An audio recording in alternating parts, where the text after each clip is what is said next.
Good morning class 10th B and 10th D. Children देखिए, हम लोगों ने लास्ट टर्न पे रेजिस्टेंस से रिलेटेड क्वेश्चंस करे थे, जिसमें मैंने आपको दो फॉर्मूले बताए थे कि अगर थ्री रेजिस्टेंसेस हैं R1, R2 और R3, R1, R2, R3 three resistance अगर एक स्ट्रेट लाइन में लगे हों, ये R1 हो गया,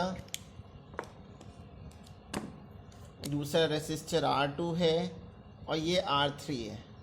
थ्री रेसिस्टर्स अगर सीरीज़ में लगे हों, एक स्ट्रेट लाइन, सीरीज़ की पहचान क्या होगी कि एक सिंगल लाइन होगी। अगर रेसिस्टर्स सिंगल लाइन में लगे हुए हैं तो वो सीरीज़ कॉम्बिनेशन को बताता है, और उसका ये फॉर्मूला बताया था RS is equal to R1 plus R2 plus R3। ये सीरीज़ कॉम्बिनेशन में इक्विवेलेंट रेजिस्टेंस निकालने का फॉर्मूला है। लेकिन अगर सपोज़ कीजिए कि कई ब्रांचेस हैं, जैसे एक ब्रांच, ये दूसरी ब्रांच और एक तीसरी ब्रांच है। अगर एक से ज़्यादा ब्रांचेस अगर हैं चिल्ड्रन, तो उस केस में ये रेजिस्टेंस जो है वो पैरेलल में कहलाते हैं। पहले वाले रेसिस्टर की वैल्यू को मैंने R1 ले लिया, दूसरे को R2, तीसरे को R3।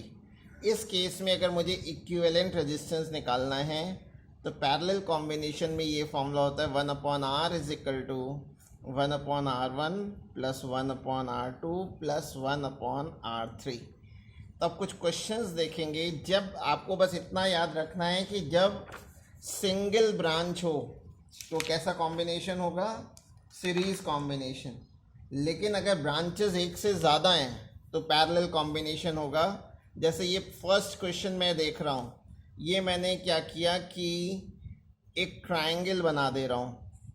ये एक रेसिस्टर लगा हुआ है, दूसरा रेसिस्टर ये लगा है और तीसरा मैंने इधर लगा दिया, और यहाँ मैं लिख दे रहा हूँ A, इधर B पॉइंट। ये 4 ओम का रेसिस्टर है, ये भी 4 ओम का है। इसको मैं सपोज कीजिए कि 2 ओम का मैं कह दे रहा हूँ, और आपसे कह रहा है कि फाइंड इक्विवेलेंट रेजिस्टेंस। आपको इक्विवेलेंट रेजिस्टेंस निकालना है between A and B, between A and B। अगर A और B के बीच में बच्चों इक्विवेलेंट रेजिस्टेंस निकालना है तो इसका तरीका क्या होता है कि आप AB वाले वायर को बिल्कुल छोड़ दीजिए। देखिए, A पॉइंट से अगर मैं करंट को फ्लो कराऊं, यहाँ से सिंगल ब्रांच चल रही थी, लेकिन यहाँ पहुँचने पे ये 2 ब्रांच हो गया। इसका मतलब ये हुआ कि जब मोर देन 1 ब्रांचेस होंगी तो कैसा कॉम्बिनेशन होगा, वो पैरेलल कॉम्बिनेशन होता है। इसका मतलब ये ऊपर वाला वायर जो है इस 2 ओम के रेसिस्टर के साथ पैरेलल में होगा। लेकिन 4 ओम और ये 4 ओम, ये सिंगल ब्रांच है, ये 4 ओम और 4 ओम की सिंगल ब्रांच है, तो ये दोनों रेसिस्टर कैसे लगे होंगे, सीरीज में होंगे। तो पहले हम इनको सॉल्व कर लेंगे। Since 4 ohm and 4 ohm are in series, ये दोनों सीरीज में हैं, और सीरीज़ का फॉर्मूला ऊपर लिखा हुआ है। इसको मैं R डैश कह लूँ तो R dash is equal to हो जाएगा 4 ओम प्लस 4 ओम। R1 प्लस R2 कर लिया तो सॉल्व करके कितना आ गया, ये 8 ओम हो गया। अब ये ऊपर वाली ब्रांच इसके साथ पैरेलल में होगी, क्योंकि 2 ब्रांचेस हो गई, एक ऊपर वाली ब्रांच हो गई, एक ये हो गया। ठीक है, तो ये 4 को सॉल्व करके जो 8 ओम आया है, इसको हम अलग से डायग्राम में भी दिखा सकते हैं। 4 को सॉल्व किया तो 8 आया, ये मैंने 8 ओम का बना दिया।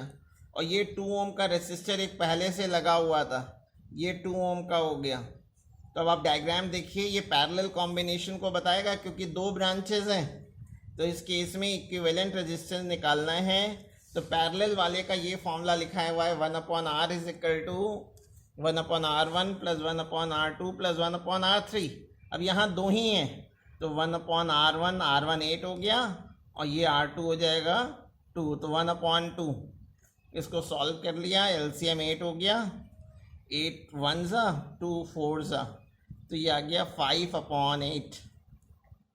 अब इसका रेसिप्रोकल कर ले तो ये 8/5, और अगर डिवाइड करना चाहे तो 5 1 ज़ा 5, 5 6 ज़ा 30, तो आंसर आ गया 1.6 ओम आ गया। ठीक है, अब देखिए इसी तरह से थोड़ा कॉम्प्लिकेटेड डायग्राम्स को शुरू करें। अगर हम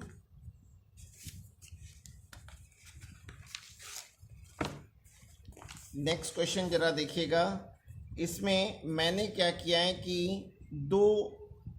ये 3 रेसिस्टर्स लगा दिए अलग अलग वैल्यूज़ के, फिर इसके आगे एक रेसिस्टर और लगा है और यहाँ पे फिर एक ब्रांच है, और आपसे क्वेश्चन में कह रखा है कि इस AB के अक्रॉस इक्विवेलेंट रेजिस्टेंस निकालिए। जिसकी वैल्यू दे रखी है 4 ओम, 4 ओम और 2 ओम।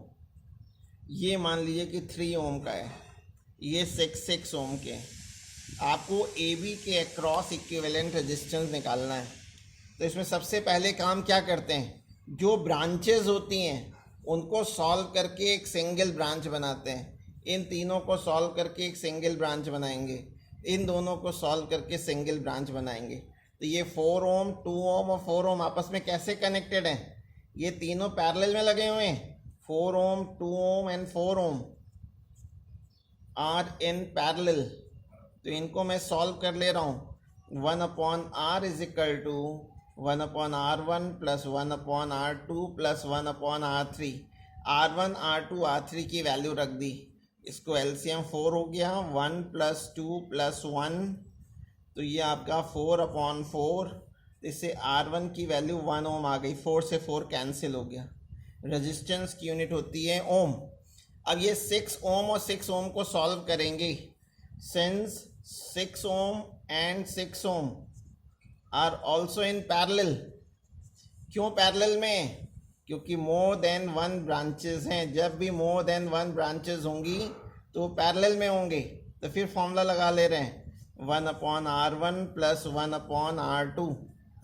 6 एलसीएम हो गया, 1 प्लस 1 2 हो गया, तो ये 1/3 इसका रेसिप्रोकल हो जाएगा, तो ये 3 ओम आ गया। देखिए ये 4, 2 और 4 को सॉल्व किया था तो कितनी वैल्यू आ गई थी, 1 ओम। तो मैं इसको अलग से डायग्राम, ये ए वाला पॉइंट है तो मैंने ये ए पॉइंट को दिखा दिया। इन तीनों को सॉल्व किया है तो वैल्यू आ गई है 1, तो वो मैंने ये बना दिया 1 ओम। 6 को सॉल्व किया है, कितना है 3 ओम, तो उसको मैंने इधर बना दिया बी पॉइंट से पहले, ये 3 ओम आ गया। 6 और 4, 2, 4 के बीच में एक रेसिस्टर और लगा हुआ है 3 ओम का, तो वो मैंने 3 ओम का रेसिस्टर लगा दिया। अब देखिए ये आपको कैसी कितनी ब्रांचेस नज़र आ रही हैं। ये एक सिंगल ब्रांच हो गई, और जब सिंगल ब्रांच होती है तो रेसिस्टर कैसे होते हैं, सीरीज़ में हो गए। तो ये R1 plus R2 plus R3, 1 plus 3 plus 3, तो कितना आ गया, ये 7 ओम हो गया। तो पूरे सर्किट का इक्विवेलेंट रेजिस्टेंस 7 ओम हो जाएगा चिल्ड्रन, ठीक है।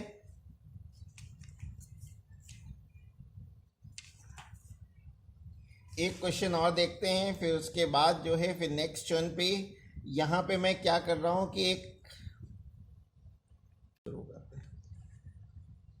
यस चिल्ड्रन ये डायग्राम है और आपको अब ए बी के बीच में इक्विवेलेंट रेजिस्टेंस निकालनी है।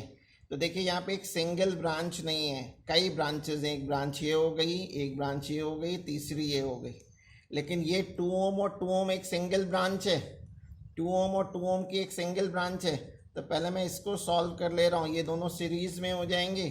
R1 प्लस R2 यानी ये 4 ओम आ गया। एक ब्रांच ये हो गई और एक 4 ओम वाली ब्रांच है, तो ये दोनों ब्रांचेस 2 ब्रांचेस हो गई। और जब भी 2 ब्रांचेस होंगी तो पैरेलल कॉम्बिनेशन होगा। 2 को सॉल्व किया तो 4 आया, तो ये 4 ओम और ये 4 ओम आपस में पैरेलल में हो जाएंगे। तो इस 4 ओम को मैं R1 नाम दे दे रहा हूँ। तो R1 and 4 ohm are in parallel. तो पैरेलल में सॉल्व करेंगे तो क्या फॉर्मूला हो जाएगा, 1/r1। इन दोनों का सॉल्व होकर के 4 आया था, लिख दिया।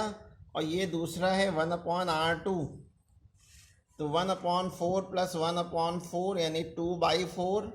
2 से 4 को कैंसिल किया, ये 1/2 आ गया, 1/2। और इसका रेसिप्रोकल करेंगे, इसका अगर मैं रेसिप्रोकल करूँगा तो ये 2 ओम आ गया। तो ये जो 3 रेसिस्टर्स थे चिल्ड्रन, इन तीनों को सॉल्व कर लिया। इन तीनों को सॉल्व करके वैल्यू क्या आ गई है, 2 ओम आ गई है। तो मैं एक दूसरा डायग्राम बना रहा हूँ। दूसरे डायग्राम में एक तो ये ए बी वाला वायर दिखा दिया, ए बी वाला वायर 2 ओम का था और जो 3 को सॉल्व करके आया है वो 2 ओम आया है, उसको मैं बना दे रहा हूँ, ये बना दे रहा हूँ, ये 2 ओम। ये कौन सा 2 ओम है? इन 3 को सॉल्व करके जो आया है उसको मैंने ये बना दिया है। और एक रेसिस्टर और लगा हुआ है, एक रेसिस्टर ये और लगा हुआ है, ये 2 ओम का। तो ध्यान कीजिए, तो ये आज हम लोगों ने जो पहला क्वेश्चन किया था ये अब इसी शेप का बन गया। ये दोनों रेसिस्टर्स कैसे लगे हुए हैं?